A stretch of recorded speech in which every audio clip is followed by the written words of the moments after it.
تمرکز ما خلق و خالقه. تمرکز ما خداه. روی هر چیزی که تمرکز میکنی همون وسعت پیدا میکنه. بگو بده بده بده بده، همه بدی‌ها بیشتر میشه.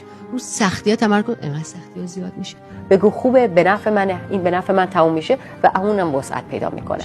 چون نشانه شروع میکنی نشانه‌هاشو میدی، به بدنت داری دستور میدی که امثال این چه که فکر کردم و دارم روش تمرکز میکنم و بیشتر به من نشون بده. برای اینکه نه بدن ما نه هستی میتونه تشخیص بده اون چیزی که راجبش داری فکر میکنی مال الانه، مال امروز، تصوریه، توهمیه، یا مال گذشته است یا مال آینده است. نمیتونه، فقط انرژی رو دریافت میکنه. انرژی همین مومنت. به خاطر همین آدمایی که هی انرژی یک اتفاق بعدی که تو زندگیشون افتاده رو هی مرور میکنن، تمرین میکنن، هم بدنشون جذب میکنه اون انرژی رو، هم هی هستی میشنوه که اینو میخواد. انقدر خدا، انقدر هستی، انقدر جریان و طبیعت ما رو دوست داره که ما هر چیزی میگیم، هر چیزی تمرکزمون رو میذاریم روش، اونو بهمون میده.